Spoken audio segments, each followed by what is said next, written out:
My name is Caroline Foster. I am 32 years old. 3 days ago, I sat in a lawyer's office, read a single sheet of paper, and let out a quiet laugh, so strange that the lawyer had to set down his pen, take off his glasses, and softly ask whether I needed a glass of water. The strange thing was that there was nothing funny about that day at all. Outside the window, the sky was gray as lead. Inside that room, there was only the smell of cold coffee, the ticking of a clock, and a legal document my parents believed would force me to bow my head one more time. 2 years. For 2 whole years, they did not call me once. Not one birthday message. Not one Christmas card. Not one question asking whether I was still alive or how I was doing. Then suddenly they remembered me only because they needed my signature to sell my grandfather's lake house, the only place in my childhood where I ever knew what it felt like to be loved. But that paper did not take anything from me. It did something even bigger than that. It tore apart the lie my family had built around me my entire life, and proved that among all the people who turned their backs on me, there was still one person who had quietly seen everything. If this story touches you, stay with me until the end. And if you'd like, please subscribe and leave a comment telling me where you're listening from and what time it is where you are right now. I read those comments very carefully, because some stories are not only meant to be told, they are meant to remind someone that they were never as alone as they thought they were. And to understand why I let out that strange, quiet laugh in the lawyer's office that day, I have to take you back to the Christmas night, when everything in my family first cracked apart from the inside. I grew up in a small town outside Asheville, where people were used to greeting each other in the church parking lot, used to checking in on each other at the grocery store, and also used to knowing far too much about one another's lives, even though nobody ever really said everything out loud. From the outside, my family looked like the kind of family that made other people feel reassured just looking at us. My father, Thomas Foster, was the manager of the local bank branch, always polished, always calm, with a steady voice, a firm handshake, and a smile that came at exactly the right moment.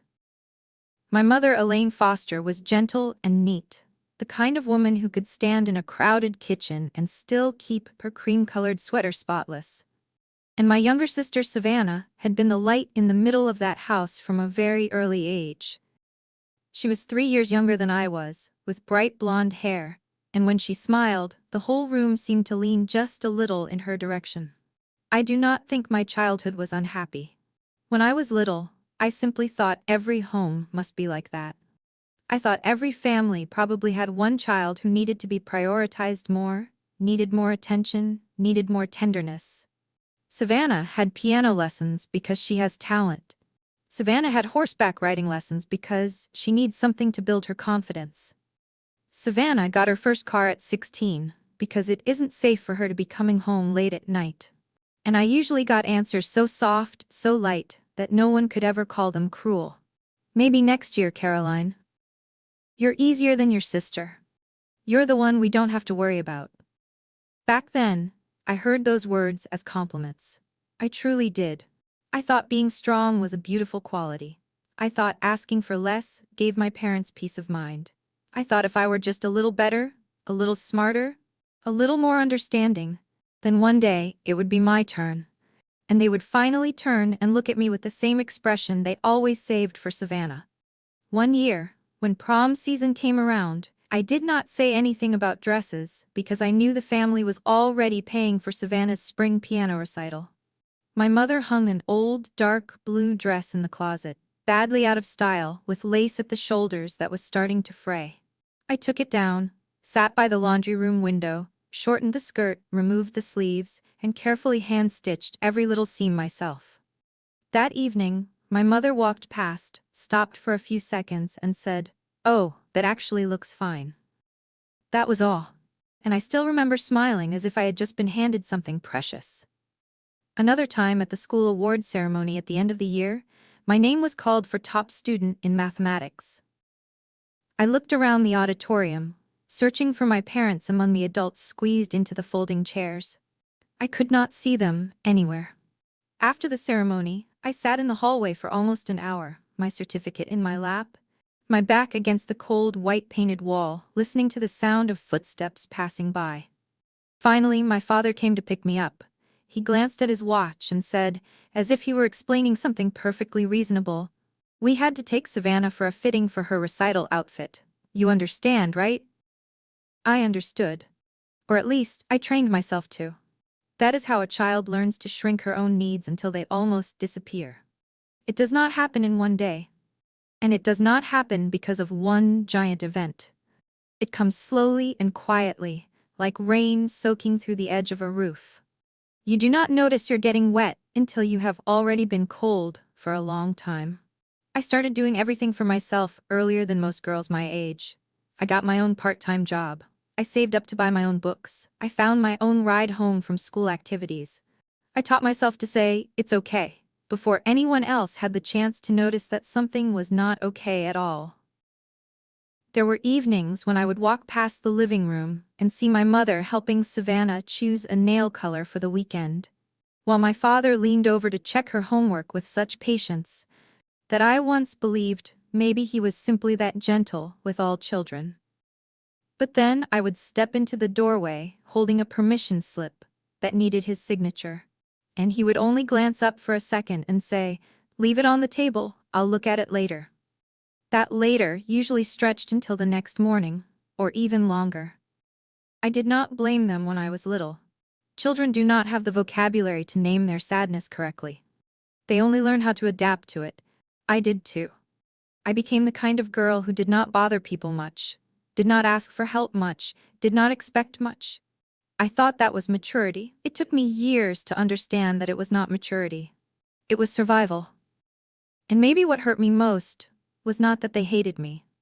If they had hated me, at least I would have known I occupied a place in their hearts large enough to provoke feeling. But most of the time, I felt like I was simply a convenient silence in that house. Someone who could always wait, always give way, always take care of herself. Some kinds of damage do not leave behind a sound. They simply teach you, little by little, that love is something people line up for, and by the time it is your turn, there is usually nothing left. If, inside my parents' house, I learned how to make myself smaller, so I could fit into whatever scraps of affection were left over, then at my grandfather Walter's lake house, I learned for the first time what it felt like to exist without having to ask permission. He was the only person in my family who never looked at me like I was the child who was easy, or the one who didn't need worrying about. To him, I was simply myself. No more, no less, never in comparison to anyone else. Any Friday afternoon he had time, his old pickup truck would be parked outside my school, the window rolled halfway down, country music playing softly on the radio. The second I stepped outside, he would tilt his head and ask, "You coming, kiddo?" If your grandma were still alive, she sure wouldn't let her granddaughter eat cereal for dinner. I would laugh, toss my backpack into the back seat, and climb in beside him. We usually stopped at the little place on the corner for a chocolate milkshake, then drove straight out to the lake house down the road, lined with old maple trees. The moment the truck turned onto that familiar gravel driveway, my chest would loosen, like someone had finally taken off a coat that had been too tight for too long. The house was not big, and it certainly was not fancy. It had an old wooden porch, a screen door that always gave a soft rattle when it opened, and a lake that in the morning lay still as frosted glass. But there, I was not the one who always gave up her share. I was not the one people kept saying was strong enough not to need care. Grandpa Walter taught me how to fish and never laughed when I tangled the line. He would just sit there patiently untwisting it and say, "Anything can be worked loose, as long as you don't yank too hard." He taught me how to fix a sagging hinge, change the porch light bulb, and tell one bird call from another in the early morning. Some summer mornings, I woke up to the smell of pancakes and butter melting on a cast-iron skillet. He would be standing with his back to me in a sunlit kitchen, his flannel shirt wrinkled across the shoulders, then turn around and ask, "Blueberry or chocolate chip today?" I remember one time, when I was about 15, the two of us were sitting on the dock watching the late afternoon sunlight stretch across the water. I said something offhand, something small, along the lines of maybe my sister was just more talented, more lovable, and that was why adults paid more attention to her. He was quiet for a moment, then said in a voice as slow and warm as the breeze over the lake, "Some people only notice what shines loud. That doesn't mean quiet things aren't precious." At the time, I only nodded a little. I did not fully understand. But some words take years of living before you can truly hear the deepest part of them. On the day I graduated from college, the 4 seats I had saved in the auditorium ended up visible only to me. My parents called that morning and said Savannah was moving into a new apartment. There was too much stuff, and they could not leave her to handle it alone. I sat in the middle of a crowd filled with flowers, smiles, and family photos, heard my name called, and walked across the stage by myself as if that were completely normal. When I got back to my apartment that afternoon, still wearing my graduation clothes, my phone rang. Grandpa Walter's voice came through the line, rough and soft at the same time, as though he had been waiting all day to make that call. "I'm proud of you, kiddo," he said. I closed my eyes and sat down on the edge of my bed. Then he added, very quietly, in the tone of a man giving both an instruction and a reassurance to himself, "And don't worry, I already handled something that needed handling." I asked him what he meant, but he just laughed softly, changed the subject, asked whether the ceremony had been crowded and whether the weather had been hot, then reminded me to eat a proper dinner. I did not understand that sentence at the time. I only knew that on a day when every joy seemed to have an empty space carved through the middle of it, he was the only person who made my accomplishment feel as though it had been touched by real pride. And long before I had the words for my own sorrow, he had already seen all of it in silence. I met Ethan Reed in the fall, when I was 26 and had just started a new job at a small accounting office inside an old building on Maple Street. On my first day, I arrived almost 40 minutes early because I still had that old habit of needing to be more prepared than everyone else before I could feel at ease. The hallway was still empty then, the fluorescent lights above flickering in that irritating way they do. And from the far end of the corridor, I could hear a man softly singing along to music, coming from a radio somewhere on the floor. He did not have a good voice, but there was something strangely easy about it, as if he did not feel the need to make himself agreeable to anybody. I walked past an aluminum ladder and saw Ethan for the first time, one hand holding a coil of wire, the other tightening a screw, his brown hair a little messy, his sleeves rolled up, a faint streak of white dust still on his cheek. He looked down, saw me waiting, and smiled. "Sorry, I'm taking up the whole hallway." Then he moved the ladder aside and dipped his head like he was making way for some elegant woman in a 5-star hotel instead of a new accounting employee. There was something about the way he spoke that made the other person feel lighter, as if there were still good people left in the world who did not need a reason to be kind. At the time, I did not think much of it. I just remember that a few days later, the desk lamp at my station kept flickering on and off. I made a quick little complaint out loud, and by lunchtime, when I came back, it was working perfectly. Ethan was packing up his tools and said, very casually, "I saw it making you squint all morning, so I fixed it." He said it as if it were too small a thing to mention, but small things like that had always lived very close to my heart. Then he started remembering the kind of coffee I always bought in the morning, not because I had ever told him, but because he paid attention. "Medium roast, not much sugar, a little cream, right?" he asked one day, setting the cup on my desk after stopping by the shop near the corner. I looked up, a little stunned. Not many people in my life had ever noticed details that small. Ethan noticed when I was tired, when I stayed quiet longer than usual, when I said, "I'm fine," in exactly the tone that never really meant I was fine. By our third date, it was drizzling outside and the flower shop had already closed, but he still showed up carrying a bouquet of wildflowers he had bought at a gas station, wrapped in slightly crumpled brown paper. He glanced at the bouquet, looking a little embarrassed, then said, "I know they're not that pretty, but I didn't want to show up empty-handed."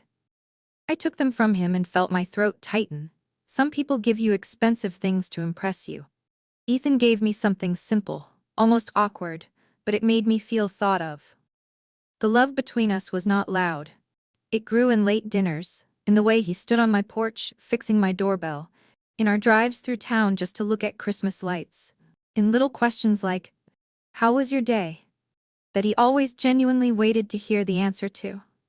One evening, when I told him a few stories about my family, telling them in the light voice I had gotten used to using to make painful things sound smaller than they really were, Ethan set down his mug, looked at me for a long time and said, "Your family doesn't get to decide your worth just because they got there first." I did not answer right away. I just sat there, feeling as if someone had opened a door inside me that I had always thought had been locked shut for good. We got married in a small, simple wedding. Almost private. Not long after that, at a family dinner a few days before Christmas, my father looked at Ethan across a plate of roasted chicken and said in that calm voice of his, the one that made it hard for outsiders to notice they had just heard an insult, "I thought you'd marry someone who could open doors for you, not rewire them." The whole table went quiet. I felt my face go hot, that old familiar shame from childhood rushing back so fast it made me furious with myself. But Ethan did not change expression. He set down his fork, wiped his hands with his napkin, and answered in a voice so even it nearly froze the air around us. "I do open doors. Just not the kind you respect." No one said anything after that. But for the first time in my life, I sat at a family dinner and did not feel entirely alone. Because sitting beside me was a man who meant nothing impressive in my parents' eyes, and yet he was the first person who ever made me understand that real love is not something you earn by outshining someone else. It is being treated as though your worth existed from the very beginning. After that dinner, I sat in the car for a long time before Ethan started the engine. He did not ask if I was okay, and he did not tell me to let it go. Some people love you long enough to know there are wounds that only ache more when words get too close to them. He just rested one hand on the gearshift and left the other lying quietly between our seats like a silent space of waiting, close enough for me to know I was not sitting alone with that feeling. I looked at the Christmas lights glowing on my parents' porch, warm and golden and soft, beautiful the way they were every year. Only that year, for the first time, I understood that some houses look bright from the outside, while holding no place for you at all, once you step in. A few days later, my mother called like nothing especially serious had happened. Her voice was still soft, still even, still carrying that careful kind of concern that made outsiders think I was lucky to have such a gentle mother. "Don't hold on to what happened that night," she said. "Savannah is under a lot of stress. She's just a little desperate right now." I stood in my kitchen, leaning against the counter, staring at the pot of soup simmering on the stove, and listening to each word fall like little stones. Not one word about the way my father had humiliated me in the living room. Not one word about how she had sat there through it all and chosen silence over me once again. I asked very quietly, "Do you think what you said that night was wrong?" There was a second of silence on the other end of the line. Then she answered, "I think you're being very sensitive." That sentence put out the last small piece of patience I still had left in me. Not loudly, not dramatically. It was more like some little door deep in my chest closing with a soft click. But the real breaking point was not that phone call. It came later, on Christmas night itself, when my parents' house was crowded the way it always was that time of year. The smell of cinnamon, the smell of roasted turkey, soft Christmas music drifting through the living room, children running back and forth with red stocking feet sliding over the wooden floor. Anyone looking in would have seen the picture of a warm, lively, enviable American family. Savannah pulled me into the kitchen while everybody was still laughing and talking in the other room. She quietly shut the door behind us, turned to look at me with eyes already a little red, and for the first moment, I honestly thought maybe this time she wanted to say something sincere. "Caroline," she said, her voice smaller now, "I need your help one more time." I did not say anything. I just stood there with one hand resting on the cold edge of the counter. "My startup is stuck right now. It's only temporary. I need $7,500. If I can't pull it together before New Year's, the whole thing is going to fall apart." She swallowed and looked at me, waiting. "I'll pay you back," I promise. This time. This time. I looked at her and remembered that this was the third time Savannah had said those words. The first two times, the amounts had been smaller, and the promises had sounded just as sincere. Both times, the money disappeared like water into sand. And unless I brought it up myself, it was never mentioned again. I could hear laughter drifting in from the living room. I could hear someone asking for more gravy.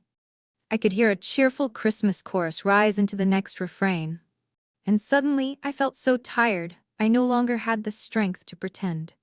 "You know I can't," I said, my voice calmer than I expected. "And even if I could, I still wouldn't." Savannah blinked. "What is that supposed to mean?" "It means you've borrowed from me twice already. You never paid it back. You do not need someone to rescue you again, Savannah. You need to stop and take responsibility." She stepped back half a pace as if I had slapped her. "I thought at least you wouldn't abandon me." "I'm not abandoning you," I said. "I'm just not going to keep protecting you from decisions you refuse to stand behind yourself." The kitchen door flew open harder than I had time to process. Savannah walked straight into the living room with one hand over her mouth, her shoulders shaking. She did not burst into loud sobs. She chose the kind of crying that stays half suppressed, the little broken sounds that make an entire room fall silent and turn all at once. My mother was the first one on her feet. She rushed over, wrapped an arm around Savannah, stroked her hair, then turned to look at me with an expression of perfectly rehearsed sorrow. "What happened?" Savannah shook her head, then, as though she could not hold it in any longer, choked out, "I just asked her about the help she promised me, and now she's saying I've been using her." I froze at the kitchen doorway. I had never promised her anything. But in a room full of relatives, where everyone was already used to Savannah being the fragile one, and me being the one who could handle it, the first version of the story always had the advantage. My father set down his glass and stood from the armchair near the Christmas tree. "Caroline," he said, and just the way he said my name already sounded like a rebuke. "You made your sister cry on Christmas night over money?" "It isn't about money," I answered. "And I never promised her anything." My mother tightened her hand on Savannah's shoulder, then said in a voice soft enough to sound gentle and just loud enough for the whole room to catch every word, "I think Caroline has been carrying a lot emotionally lately." I felt the atmosphere in the room change. It was no longer a disagreement between two sisters. She had just turned it into an explanation about me. As though I was not reliable, as though my reaction came from something inside me being off balance. A few relatives exchanged quick glances. One aunt frowned. One cousin knit his brows as if he were trying to fit this into some half-formed gossip he had heard before. Then, from the couch, a little child looked up and asked in a bright, terribly innocent voice, "Did Aunt Caroline do something bad?" The whole room fell silent for a beat. Just one beat, but long enough for me to understand that no one was going to save me. No one was going to stand up and say this was wrong. No one was going to tell that child the adults in the room were being cruel. No one was going to turn to my mother and ask why she would suggest such a thing about her own daughter in front of the whole family. I looked around once and saw familiar faces avoiding my eyes, as if their silence were somehow more innocent than words. By then, Ethan was already standing at the door. He did not step in, and he did not make a scene. He was simply holding my coat in his hand, looking at me with a steady, quiet expression. I walked past the living room, past the Christmas tree, past the music still playing softly like some kind of joke, stopped for 1 second beside my parents, then kept going. I did not cry.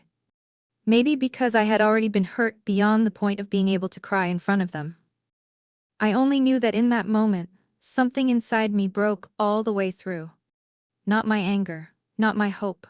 The final thread that had made me believe if I just tried a little harder, one day this family would finally see me as their daughter. I did not call anyone after that night. I did not text an explanation, did not write a long email, did not try to sew back together what had already split open. For the first few days, my phone stayed so quiet, it almost felt like the whole town really had forgotten me. But then, little by little, the story found its way back through all the old channels that small southern towns know best. Through conversations after church, through the little hand touches in grocery store parking lots, through voices lowered half a note when someone says a certain name. The first person who called was Aunt Margie. She opened with that sweet voice of hers, sugary as ice sweet tea. "Caroline, honey, I just wanted to check and make sure you're okay." I stood in the laundry room with a towel still in my hands, waiting in silence. Then she went on, very light, very smooth. "Your mother said you've been a little sensitive lately, and Ethan seems like he doesn't really want you around the family anymore. Is that true, sweetheart?" I stared down at the towel in my hands and felt like someone had just opened my front door and walked inside without knocking. I understood immediately what my parents had been telling people. Not just that I had left, but that I had left because something was wrong with me. Because I was unstable. Because my husband was controlling me. Because there was something shameful enough that I could no longer face the family. I said very slowly, "Aunt Margie, if you really want to know whether I'm okay, you can ask exactly that. But if you're calling to check whether my mother's version is true, then I think you already came into this conversation with your own answer." There was silence on the other end for a few seconds. Aunt Margie gave a strained little laugh, changed her tone, and ended the call quickly after that. The other calls grew fewer after that. A few birthday texts disappeared. People who used to chat with me every Thanksgiving or Christmas suddenly became overly polite, as if I had turned into a delicate topic they did not want to touch directly. Rumors are not always loud. Sometimes they are only a door closing a little more slowly than usual. A hesitation in somebody's eyes when they look at you, the way a simple, "How have you been?" suddenly sounds more like a test than a greeting. I thought about explaining myself. There were nights when I sat staring at my phone, typing and deleting, typing and deleting. I imagined sending one long message to the whole family, spelling out everything that had happened, every sentence that had been said, every time I had been placed second, every loan Savannah had never repaid. I thought about defending myself with the truth. But the longer I sat with that idea, the more I understood something simple and painful. The people who really wanted to believe me would have asked me from the beginning. And the people who never asked were not mostly lacking information. They had chosen the comfort of a familiar story over the complication of the truth. So I stopped. Not because I was giving up, just because I was done throwing my heart against locked doors. Ethan never pushed me to be strong, and he never told me I had to forgive. He simply built us a life with less noise in it. The next spring, we moved to a small town almost an hour away. Not so far that it felt like running away, but far enough that I no longer had to worry about running into my father in the hardware aisle on a Saturday or hearing my mother's name mentioned in the grocery store. I kept working, and eventually I was promoted into a better position at a new company.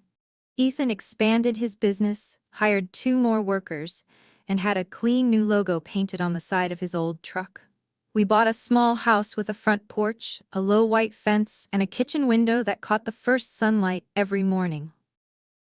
I loved standing there making coffee, watching steam rise from the mug, hearing Ethan open the door early and call out, "You want eggs or toast?" Tiny questions like that started healing more in me than all the long speeches of comfort people usually assume are necessary.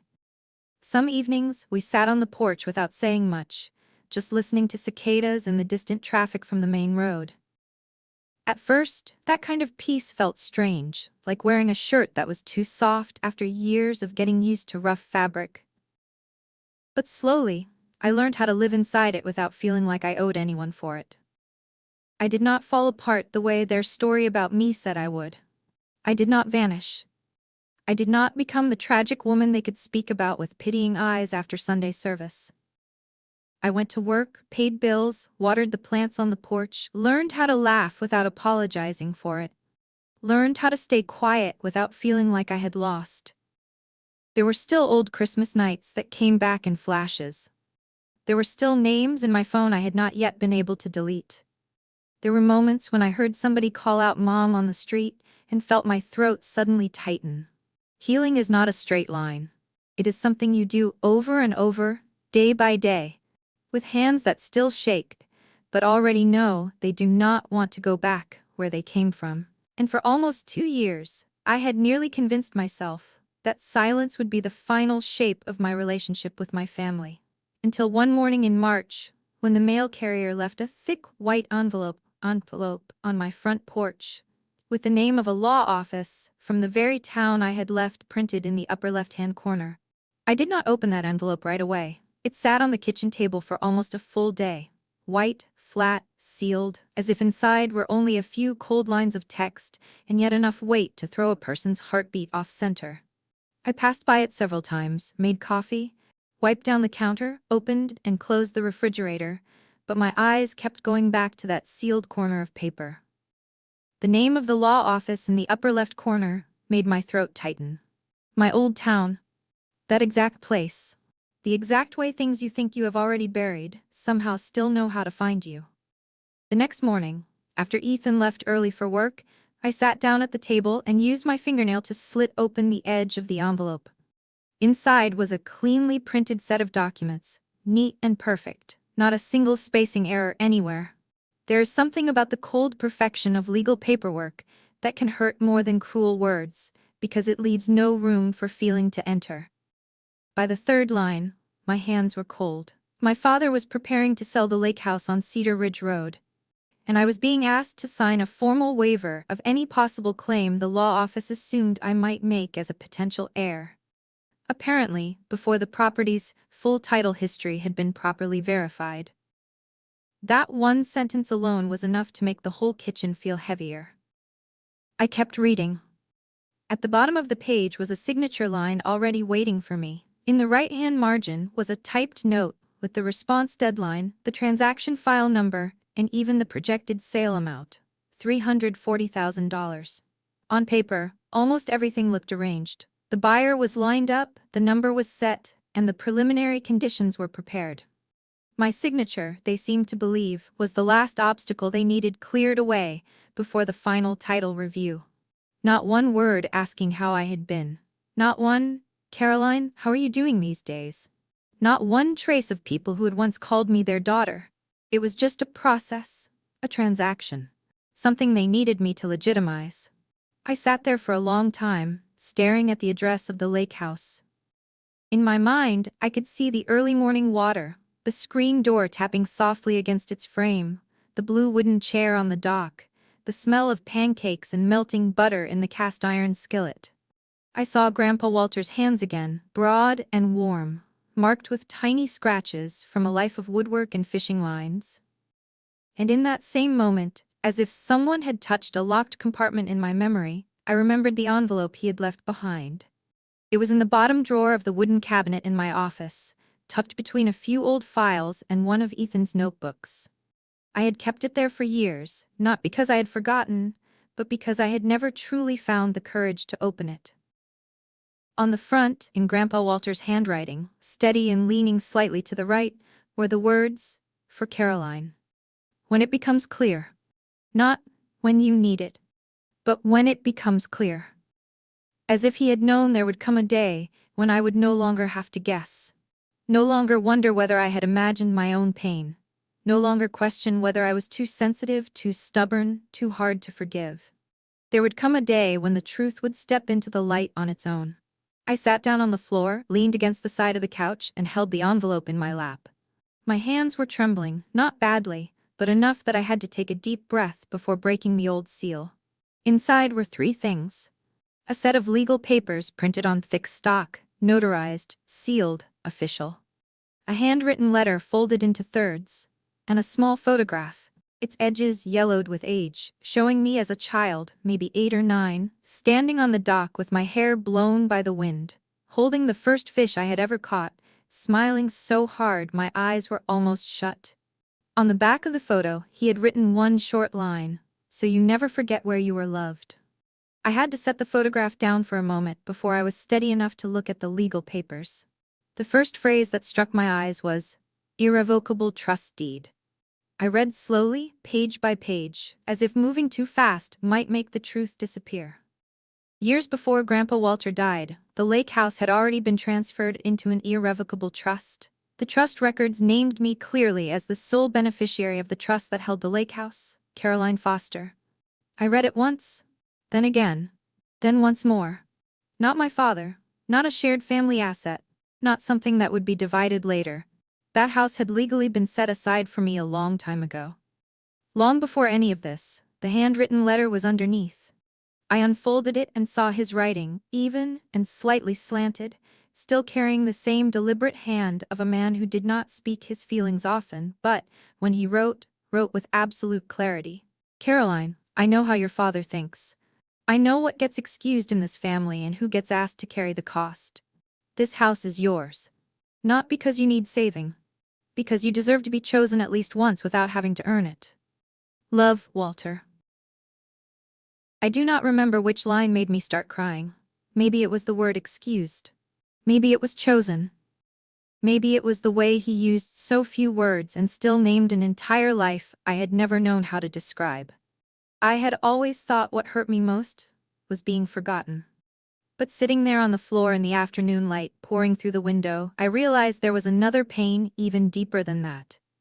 Living too long in a place that makes you believe that if you were not chosen, then it must be because you were not good enough yet. And then suddenly, someone from years ago sends you proof that the truth was never that at all.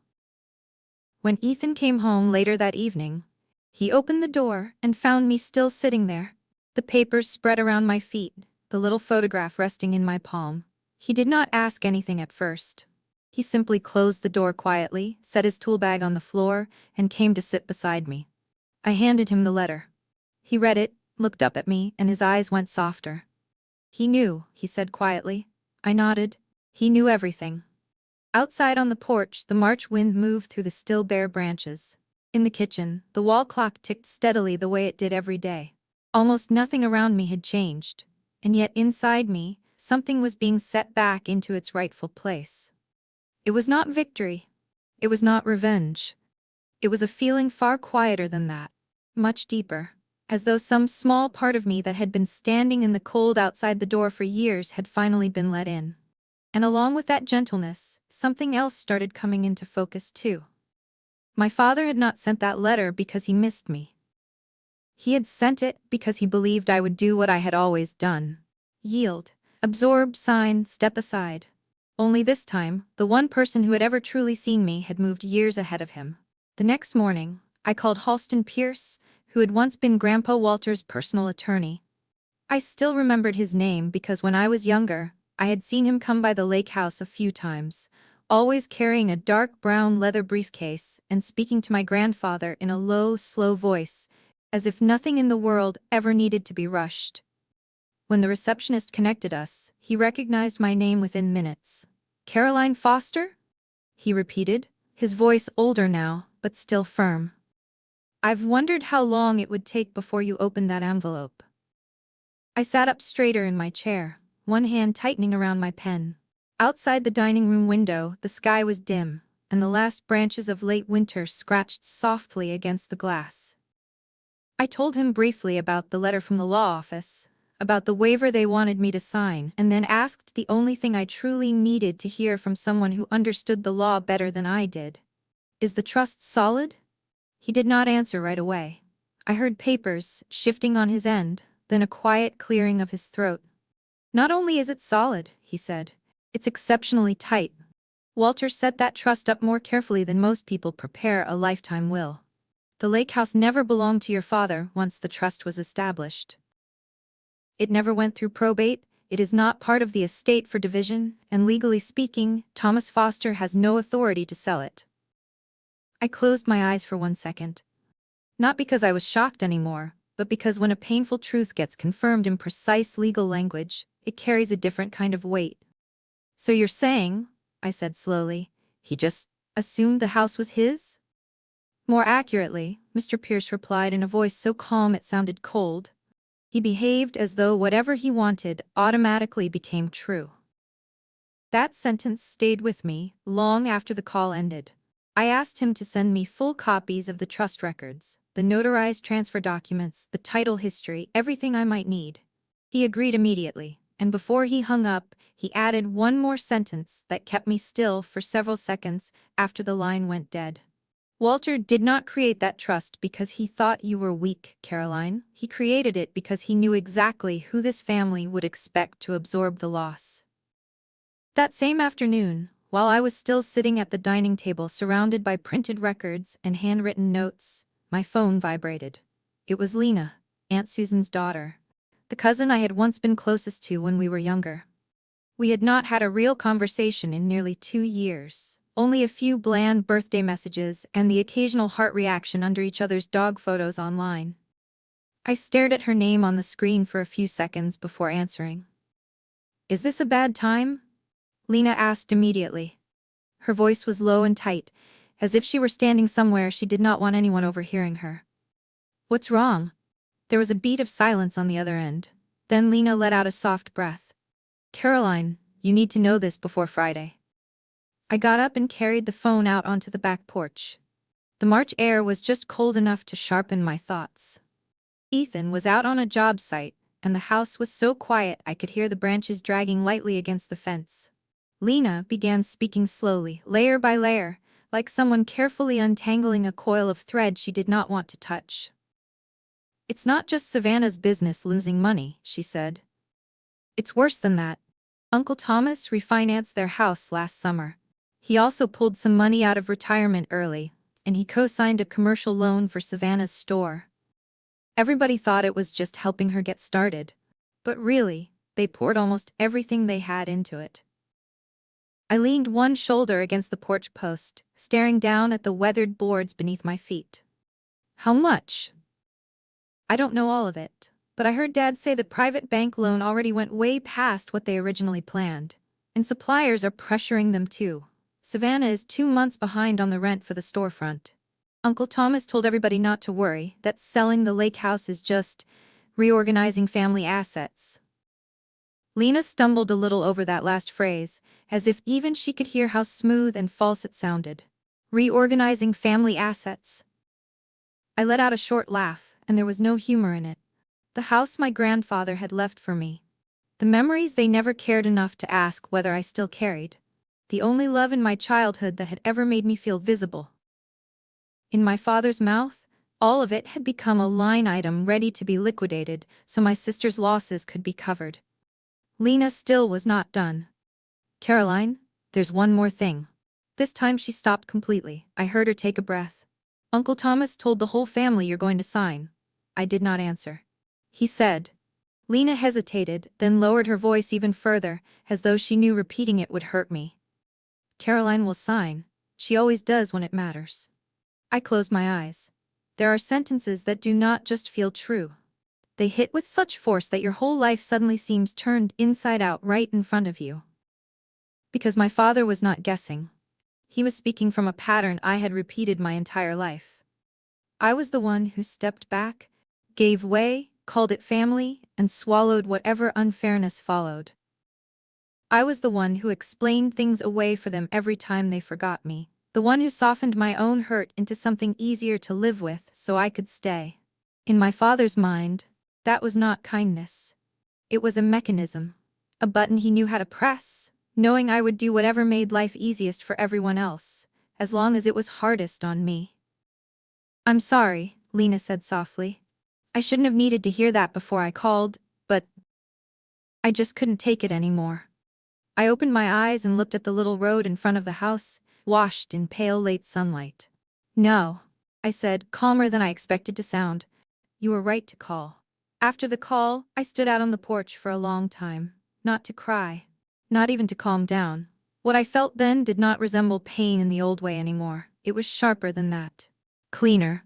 Like the final thin layer of fog had just been wiped off a pane of glass, revealing the full shape behind it that I had spent years hoping I had misunderstood. This was not a misunderstanding. Not one ugly moment that had gone too far. Not my father acting out because he was desperate. This was a habit, a family logic so deeply rooted that he truly believed I had been born to absorb the shortfall created by everybody else. When Ethan came home, he found me still at the dining table, with the trust paperwork, the signature request, and the notebook where I had started writing down every date in detail. He shrugged off his jacket, set his keys in the wooden bowl by the door, and looked at me. "There's more?" I nodded. "A lot more." He pulled out the chair across from me and sat down, not rushing me. I told him everything Lena had said, from the refinancing of the house, the retirement money, and the co-signed loan, all the way to my father's exact words. Ethan sat there and listened to all of it, his hands folded together on the table. When I repeated, "She always does when it matters," with his jaw tightened just slightly, but his voice stayed low. "He doesn't think of you as his daughter in this." I looked at my husband. "He thinks of me as the way out." Ethan gave one slow nod. "Then, for the first time in his life, he needs to learn what happens when he doesn't have you standing between him and the consequences." I lowered my eyes to the paperwork in front of me. The notary seals, the cold clauses, the language that looked so emotionless on the page suddenly became the clearest thing I had ever held in my hands. Not because it promised victory, but because it gave me something my family never had. A boundary that could not be blurred by tone, manipulated by soft voices, or bent under the weight of the words family duty. And for the first time, I did not think about how to make the meeting ahead feel less uncomfortable. I thought about walking into it carrying the full truth, so that the man who had always assumed I would bow my head would finally have to hear the one thing he had never prepared himself to hear. Friday morning, I left the house while the air was still cold enough for dew to cling to the grass on both sides of the walkway. Ethan stood on the front porch watching me, his hands in his coat pockets, saying nothing unnecessary. Before I got into the car, he stepped forward, opened the door for me, the way he always did, and lightly touched my hand. "Don't let anybody define the truth for you in that room," he said. I nodded. During the whole drive back to my old town, I did not turn on the radio. There was only the sound of the tires on the road, the thin rush of wind through the edge of the window, and the thick file of documents resting in the passenger seat like an object with its own temperature. The law office was on the second floor of a red brick building at the corner of Main Street, directly above an old insurance agency. The staircase was narrow, and the smell of reheated coffee and aging paper made me think of the places people go when they have waited too long to settle something. The receptionist looked up when I walked in, her smile polite, but not warm. "Miss Foster? Mr. Bennett is waiting for you." I thought I would only be meeting the lawyer. But when the conference room door opened, I saw my father already sitting there. Thomas Foster, in a perfectly pressed light blue shirt, hands folded in front of him, wearing that composed posture that made everything look like a civilized conversation between reasonable adults. He looked up at me, his expression almost gentle. "Caroline." I paused for exactly one beat, then walked inside. Mr. Bennett was standing beside the table, smoothly pulling out a chair for me with the practiced ease of a man used to making ugly things look orderly. "I thought having your father here might make this easier." "Really?" I asked, my voice flatter than I had expected it to be. My father exhaled softly, as if I had already started acting childish. "We are all adults here. There is no need to turn this into something bigger than it already is." He leaned slightly toward me. "This is a family matter, Caroline, a matter of responsibility, of doing the right thing." I set my bag down on the chair beside me, but I did not open it. The lawyer slid the paper toward me, a pen already resting at the edge of the page like a gesture of excessive confidence. "It's a routine waiver of any possible claim," he said carefully. "At least that was our understanding before any challenge to the property history." I looked down at the signature line. The empty space waiting for my name looked almost painfully white. My father started speaking again in that same voice I had heard all my life.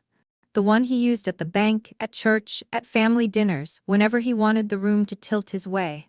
He talked about the house sitting vacant too long, about how my grandfather would not have wanted to see it deteriorate, about family tradition, about how adults sometimes have to set emotion aside and deal with what needs to be dealt with.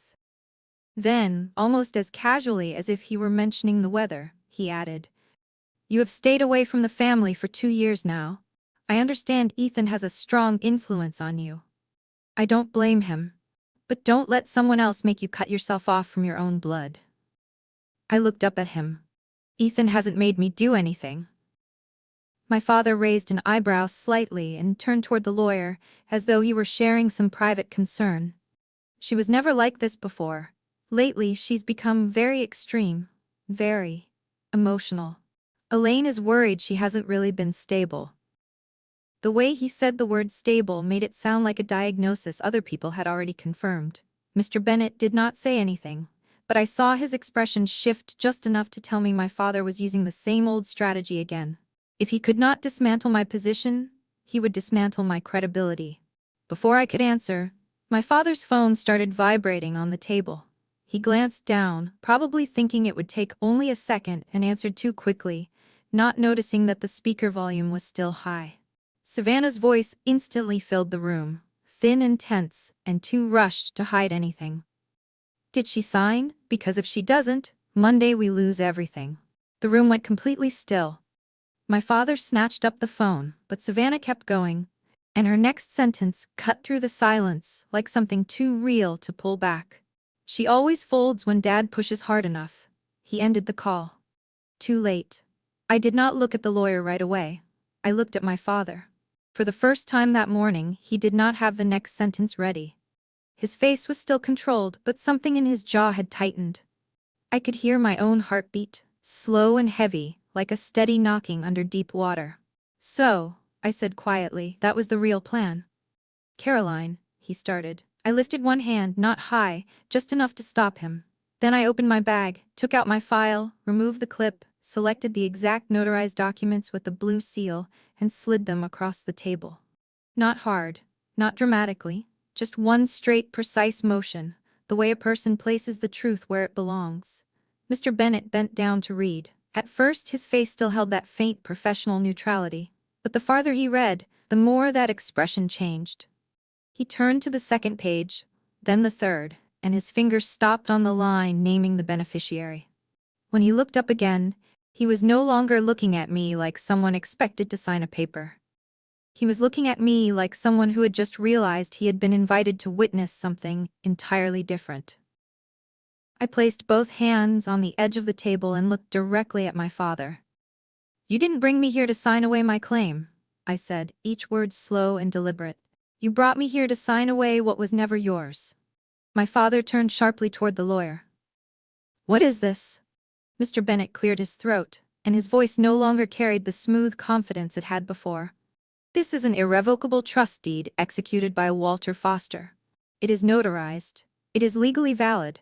According to these records, the lake house is not in your name. My father shook his head immediately, faster and harder than usual. That's impossible. My father would never have done that. He would never have chosen her. He pointed at me, then forced himself to correct the way he had said it. Chosen Caroline over his own son. I pulled out my grandfather's handwritten letter. The paper was old now, its folds softened by time, but Walter Foster's handwriting was still firm. I did not read all of it. I did not need to. I only looked at my father and read one sentence, low enough that it did not turn into a performance, but clear enough that no one in the room could pretend not to hear it. This house is yours, because you deserve to be chosen. No one spoke. The silence that followed was different from every other silence I had ever known inside my family. It was not the silence of avoidance, not the silence of people looking at the floor because they did not want to get involved. This was the silence that comes when something true lands with such force that no one in the room knows where to put it, except directly in the center. My father sat there, one hand still on the table, staring at the letter as though the simple fact of its existence were an insult. Mr. Bennet took off his glasses and cleaned them slowly, buying himself a few seconds to absorb something that could no longer be bent. I did not feel the rage I had always imagined I might. I did not feel triumph either. I only felt something very still, very cold, like the lake water on a morning smooth enough to reflect everything without trying. All my life, my father had believed that if he applied enough pressure, I would collapse back into the same old shape. But this time, it was my calm that he had no idea how to handle. After I said those words, no one in the room tried to stop me.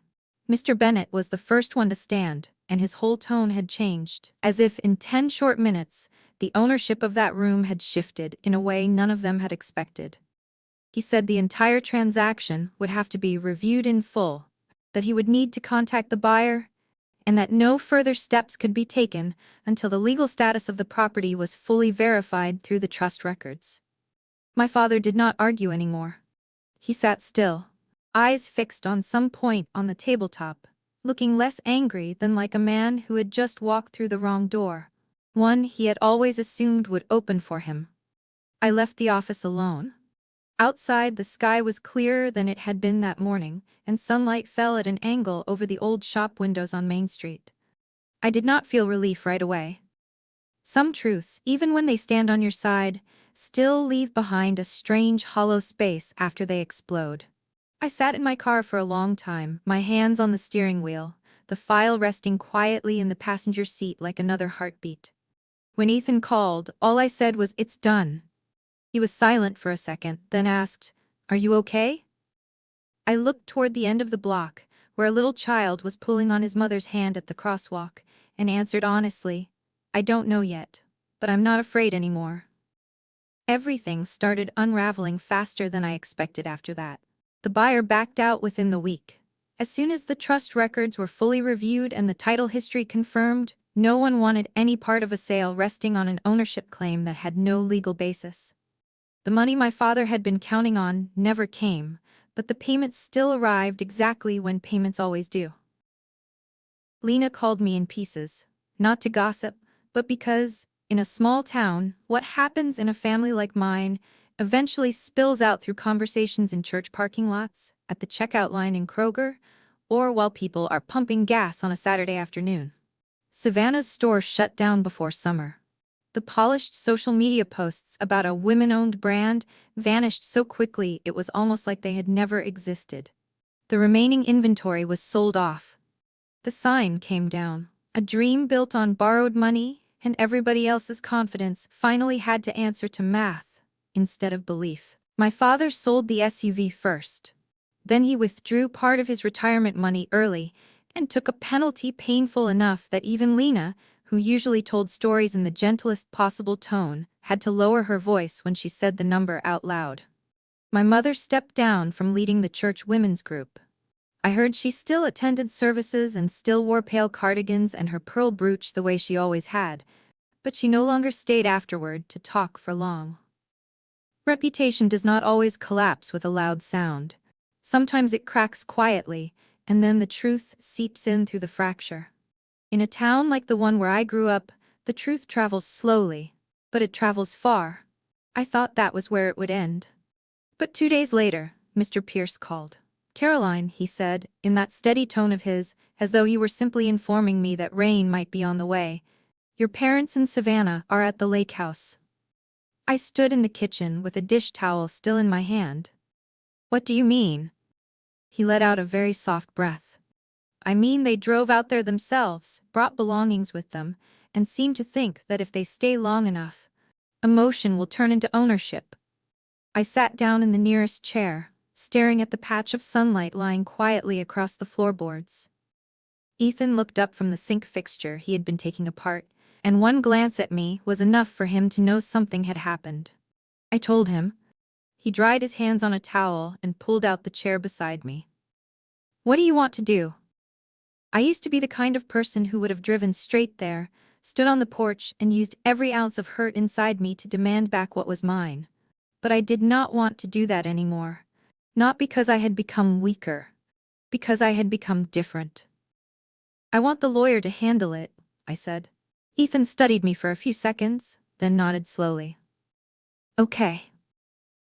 Mr. Pierce sent them a formal notice giving them 72 hours to leave the property. No emotional arguments, no confrontation on the dock, no chance for anyone to retell it later as something else. Just a clear limit, in writing, through the law, through the very thing my father had spent his whole life believing he understood better than most people. They stayed there for 3 days. Lena said my mother brought blankets, Savannah took a few pictures by the porch and then deleted them, and my father barely spoke to anyone. By the afternoon of the 3rd day they were gone. They did not smash anything. They did not make a scene. They left a key on the kitchen table and a folded note. I waited nearly a week before going back to the lake. Not because I was afraid, just because I wanted the place to settle before I stepped into it. When I opened the door, the house smelled like old wood, floor soap, and a little bit of sunlight-disturbed dust after too many days shut up. On the kitchen table was the note my father had left behind. Just one sentence, written in handwriting I recognized immediately, though smaller than I remembered. I thought I knew what my father owed me.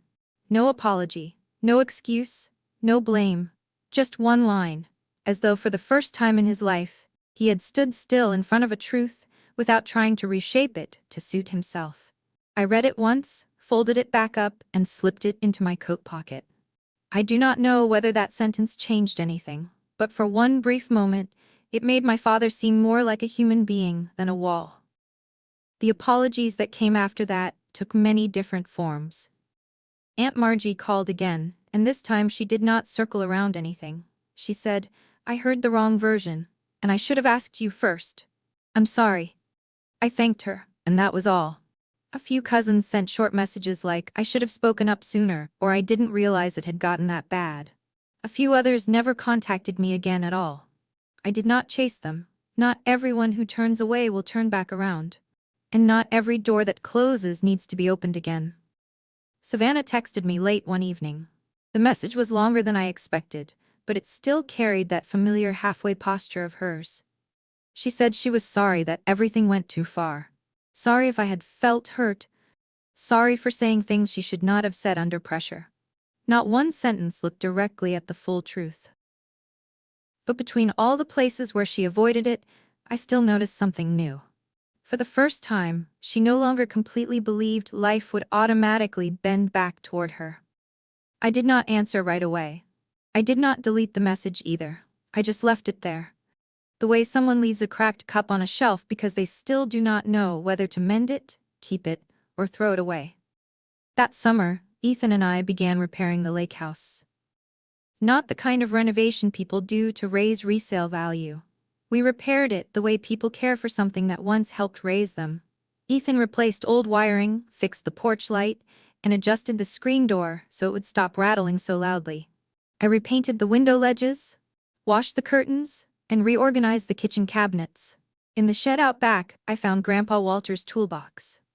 A few wood chisels darkened by time, a metal tape measure, an old box of nails, and a stack of photographs held together with a brittle rubber band. There were pictures of me sitting on the dock with muddy knees, pictures of Grandpa standing by the grill, his apron hanging crooked to one side, smiling so hard his eyes nearly disappeared. A picture of me asleep in the blue Adirondack chair, an open book face down on my chest, while he tucked a thin blanket over my legs. I held each photograph and felt something quiet start to brighten inside me. He had not only left me a house, he had left me proof. Proof that there had been one person who really saw me. Not the strong one who was expected not to need help, not the easy one who could simply step aside. But me, Caroline. A granddaughter worthy of keeping what was hers, and of being loved without having to trade endurance for it. At the end of that summer, I sat at the kitchen table in the lake house and wrote a letter to my parents. It was not long. It was not cruel. I wrote that I would not be selling the house. I was not keeping it out of revenge. I was keeping it because that was what Grandpa had decided, and for the first time in my life, I would not erase a choice made for me just to make other people more comfortable. I wrote that the door was not completely closed, but if one day they wanted to walk through it, they would have to come in, carrying the truth. Not their need. Not a performance of family. Not a legal packet with a blank signature line waiting at the bottom. That afternoon, I took Grandpa's old fishing rod down to the dock. The lake was smooth as glass. Ethan was inside the house, and through the open window, I could hear the kettle beginning to hum. I sat down in the blue Adirondack chair, resting one hand on the wood that had now been painted again, and watched the tiny rings spreading out from the fishing line on the water. The wind carried the smell of freshly cut grass and sun-warmed wood. For most of my life, I had believed that being loved meant being useful, meant being agreeable, meant taking the missing part so other people could stay whole. My grandfather left me something better than that kind of love that always demands payment and sacrifice. He left me proof that I had been worthy of love long before anyone ever asked me to bleed for it. Maybe even now I still believe that some wounds in a family do not heal by returning to what they used to be. They only teach us how to live more truthfully inside ourselves. And sometimes, what saves us is not someone coming back to apologize. It is the moment we finally understand that our value was already there all along. If my story touched you, you can stay with me by subscribing. And if you want, leave a comment telling me where you're listening from, what time it is, where you are, or whether someone ever made you take far too long to believe in your own worth.